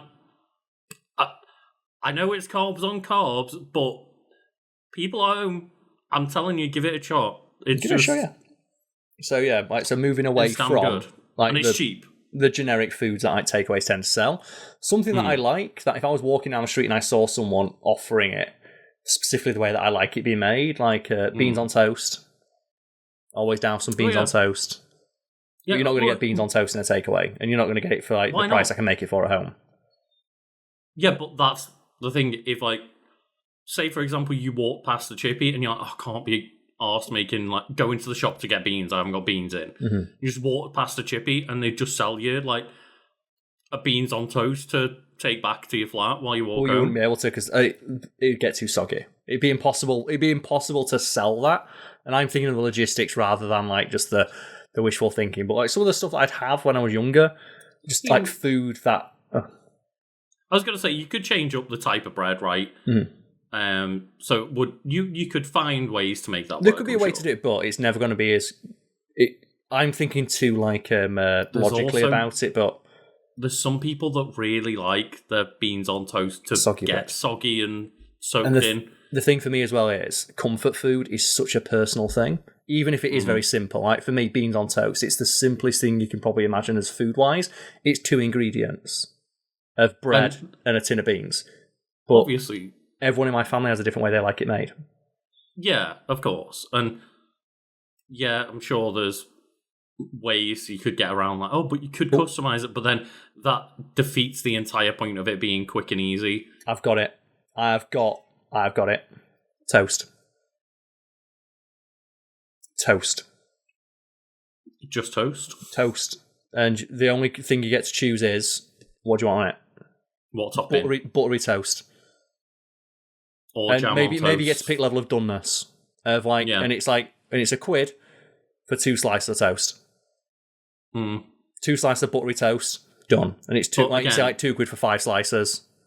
I think there's a reason why this kind of stuff is relegated to food carts and not takeaways in an actual shop or anything. And just because you're not going to be able to make enough overhead on charging those kind of prices. No, and that's the problem, right? That's why people say, it's not a fish finger sandwich, it's fish goujons on ciabatta. But I'm thinking, and all of a sudden you're charging triple the price you should, yeah. I'm thinking toast, because I don't think I have ever had people at my house, and I've been making toast, and I've said, would you like some toast? And they've said no. I've not, every single person I know can eat carbs, who's not like, got celiac. When you give them just a nice slice of buttery toast, like fucking hell, toast is good. Toast is good. Then you start bringing in all the weirder toppings that people have. Some people like jam on toast, a basic, but like lemon curd, bananas on toast, sugar on toast. We talked about that once. Like Nutella. Lemon curd on toast? They're the things. And I'm thinking like, it's the amount of times when I was younger and it's like I'm hungry, get a slice of toast. Whack yourself a bit of cheese on toast. Simple. That's too much. You got to cook under a grill. Toast. You don't have to. I know plenty of people that just like sprinkle a bit of grated cheese on top of the toast. Fair enough. Yeah, I make it slightly differently when I'm making toast. I'm thinking if you want to do it properly, of course, you put it under the grill and make sure it like gets nice and crispy. And that. Well, let's just say, Lucas, right? If you were like just walking past a takeaway or a food cart and it just said toast, you know, it was like, oh, is it fancy? Like, is it sourdough bread you bake? No, it's Hovis. It's Hovis, like extra white, extra thick. Bought this morning. Oh, what's that? Is it artisanal, like hand? No, it's utterly butterly. How much? Let me guess, like 4 or 5 quid. It's like, no, it's 50p a slice. I can't believe Karl's about to quit Wiki Weekends to open up a food cart for toast. You said the overheads. You'd need to sell an insane amount to break the same profit you could if you just, like I said, made it artisanal bread and charged like 3 more quid for it. So let's say with chips, right? You can sell chips for like 1 or 2 quid a portion, or you can just get some basic spices and like some sriracha and some mayo, and now it's loaded fries, and now it's 5-6 quid. Mm-hmm. That's how they get you. But I just think that's the main reason why this kind of stuff doesn't exist. It would work, no. You can just modify the food a little bit and charge way more for it. Yeah, but sometimes you don't want to be fancy. Because I'm saying, like, if it was just really buttery toast, and that's all you sold, just super buttery toast. How many people used to make a queue after a night out in that like Sheffield, like little centre square? Yep. Where it was just, there was that, I think they were just selling like baked potatoes. Yep. The guy did nothing fancy on them, just a potato. Massive queue, and it'd just be like beans on a potato. And that's it. And there'd be like a massive queue. And obviously, this was after a night out. But yeah, sometimes you just wanted something cheap, quick, and easy. And that's what I'm thinking. If just toast. It sounds very simple, very basic, but that's what council house scran is, as they said. Mm-hmm. It's basic, it's comforting, it's cheap, it's quick. I do like the idea of just going on a night out and walking out and seeing Karl selling toast to people. The thing is, though, like, Lucas, you tell me if you've been for a couple of pints and like you were there and like you saw someone selling, you could get like a round of toast. Now imagine as well, like if you got a fiver and you get like 12 slices of toast and you get it served. Like imagine like you would have women flocking all over you if you came out of that toast. Everyone's going to be wanting some of that toast. Oh, you don't mind when people nick my chips, I'm pissed off. But if I've got like 12 slices of toast, I'll share a slice of toast. Especially if it's cut into triangles. You know, to this day, when drunk Karl tried to insult just my life and was like, I'll have some of your nuggets. It's like, no, you won't, mate. Yeah, no, you're not fucking doing it. Buy nuggets for yourself. Well, if it was toast, because it's so cheap. No, yeah, obviously, yeah. So I think that would work. Just when you were saying about people stealing chips. Like, fuck you, Will. Absolutely not. Yeah, we wouldn't make any money. It costs way too much to do. Like, the profit margins would not be very high. And plus as well, like, the temptation would be to charge more, whereas my idea would be to charge a very reasonable price. Yeah. Well, I quid for 3 slices of toast. Like, I'll never feel more ripped off than when I went to a place and ordered tacos. Here's the thing. What do you think is an acceptable amount if you order tacos? What's an acceptable minimum amount? I mean, I would expect, at the very least, a few tacos that are a decent portion with at least like a bit of like, meat, salad, and sauce on them. Acceptable amount, though. At least like a handful each taco, right? But like an amount of tacos, though. How many number-wise would you want on your plate if you ordered like tacos? Okay. At least 3. Small tacos. So what, sorry? At least 3. 3, yeah. Say for sliders, right? Small burgers, how many would you feel would be an acceptable amount? Yeah, again, it's minimum 3. It's 3. Yeah. I remember ordering tacos from a place, like chicken tacos, and they brought 2 out. And clearly, you can tell they'd recently changed it because the plate had space for 3. And I just felt so fucking ripped off. And all they've done is just taken. They've kept the plates because they're not going to order new plates, but clearly, like the managers went, we're not making as much money on these, so give them 2. And I felt so fucking ripped off. I still remember one time when I ordered like small tacos. It was on the menu as like small tacos, and I was like, okay, can't be that small. And it was like 5-6 quid for 3 of them. I was like, all right, cool, yeah, whatever. And they came out, and no word of a joke, it was like little soft round tacos about like the size of doing like a little OK sign with your your thumb. Think of that circle. And with like one like teaspoon worth of protein in the middle, and that was it. So at that point, it's get fucking pakoras, right? It's like, I was like, is that what I've ordered? It's like, oh yeah, just like little tasters. But that's not what it says on the menu. It says Tacos. 3 small tacos. And you Doesn't charge say me you'll £6 get for a it.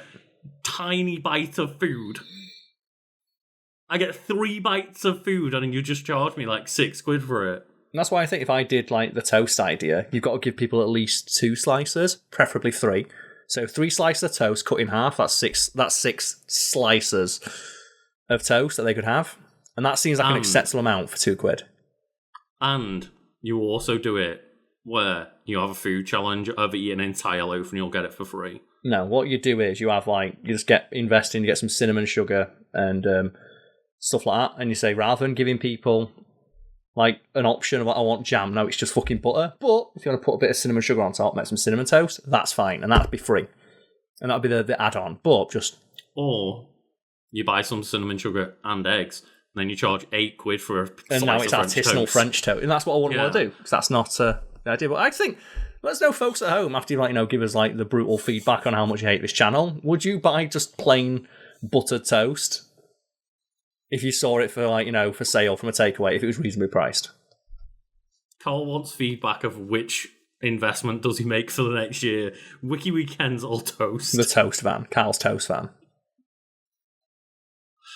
Oh dear. That could be called Toasty Boy. Toasty Boy. Yeah. You could call it like Toastwood. I just think it's like, I've never seen anybody turn down a round of toast. Ever. And I feel it's one of those ideas that I do well, and then someone would buy it and try and make it too fancy, and I was like, but I just want some fucking toast. Yeah. It would happen. It would, but that's the last question that we had for today, Karl. It is, yeah. So cool. Thank you all for listening to the end of the podcast. And if you've enjoyed this, then make sure to go join our Discord, where you can ask more questions that yes, there's a Q&A section. May or may not respond to. We don't Christmas. We don't always have the time to keep answering all of the people's questions over there. But yes. Ask us and we may give you a response. But cheers for listening for for 2025, and here's to many more in 2026. So, Karl, what a wiki page we've just gone through, and I was exhilarated by the conversation we've just had. Yeah, I very much enjoyed our discussion of Insert Topic Here. Insert Topic Here was fantastic, yes. But for anyone still watching the video up to this point, first of all, thank you for supporting the content. It's very much appreciated. You watching to this point is very good for our analytics, so well done you. But also, this is the part of the video where myself and Lucas shout out our supporters over on our Patreon, or our PPs, as we like to call them. Well, there are big PPs, Karl. You are correct, Lucas. The size of their PPs is very intimidating.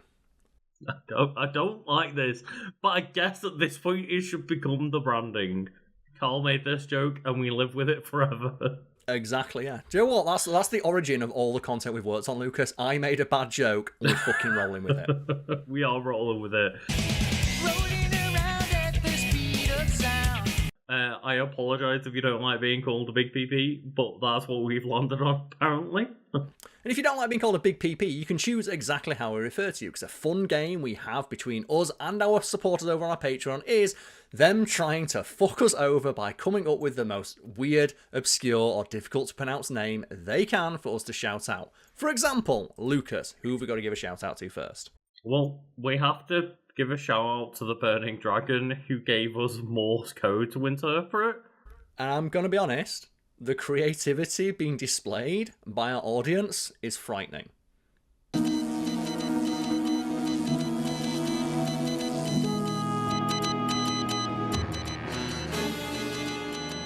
And I'm not sure how one would verbalize Morse code. I guess like ... dash ... But that's going to get real old real fast. So we popped the Morse code into a translator, and it told us that it said, please pay to use this Morse code translator. So we popped it into a free one, and it said, hey, Karl and Lucas love the content, which is a great name. I like that name. It's a very, very nice name for us to deal with, right? Of compared to what we may deal with later down the line, it's a very forgiving one, even though it was in, I want to say not even a language, just a symbolism that we did not know off the top As of I our said, heads. I'm waiting for someone to like track down like ancient Sanskrit. I am waiting for the moment that happens, and then Karl opens up the shout-outs with, I can't believe somebody did this. I can't believe you've done this. But Lucas, who do we have to shout out next?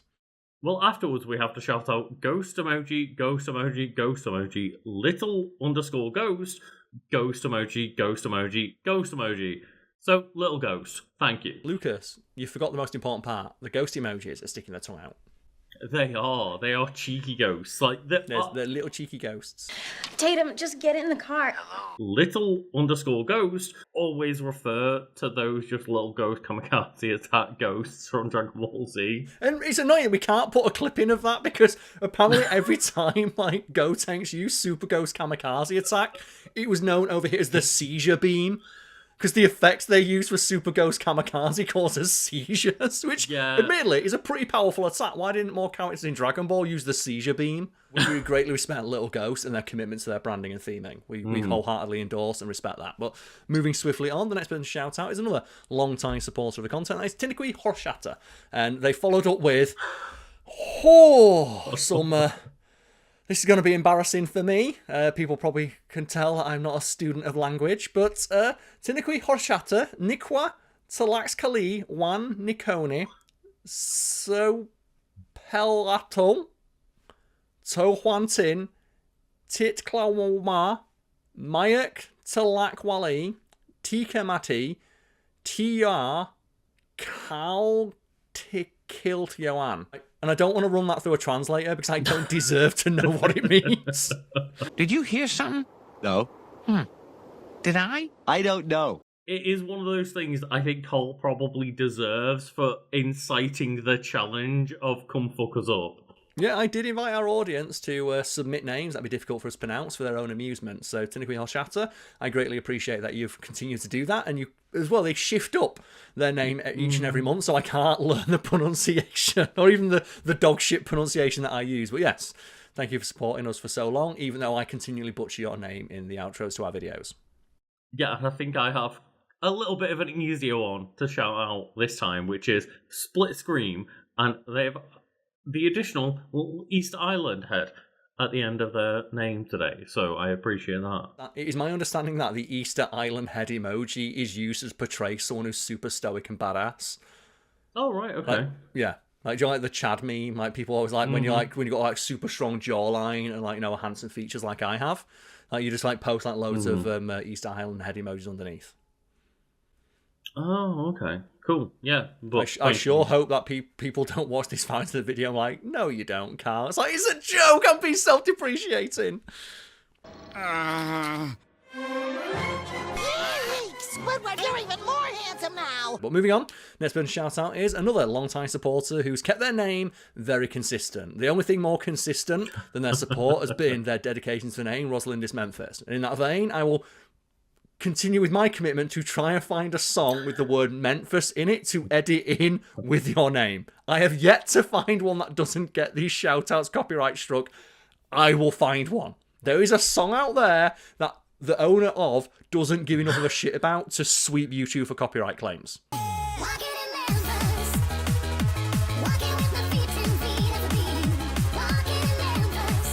I had to send you the notification of like, I'm really sorry, Karl.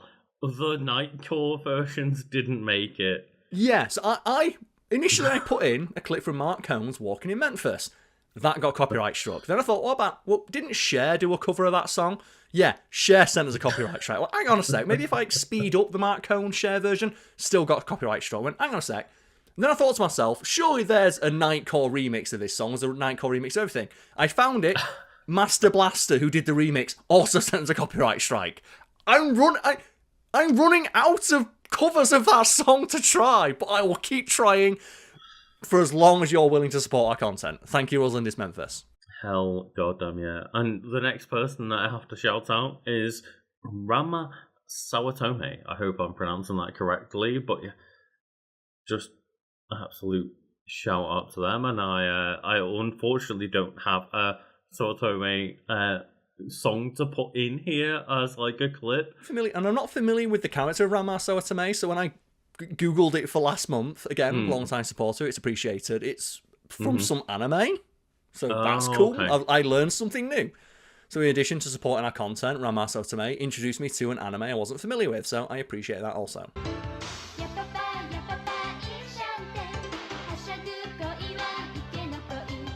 And the next person to shout out is another name I recognise, Kicking Bucket. And Lucas, Kicking Bucket means to shuffle off his mortal coil. What's a character from fiction you think eats shit especially hard? I can put a clip in of. Eat shit especially hard might be Krillin, but the person that first came to mind was the person that I guess makes themselves eat shit a lot, which was Bakugo from My Hero Academia.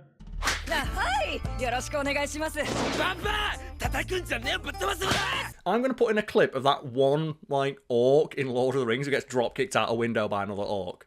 Because it's such a random moment, but I remember watching Lord of the Rings and going, hang on, that was awesome. I'm definitely going to find an excuse to put a clip of that in some of my content at some point. So here it is. Sponsored by Kicking Bucket.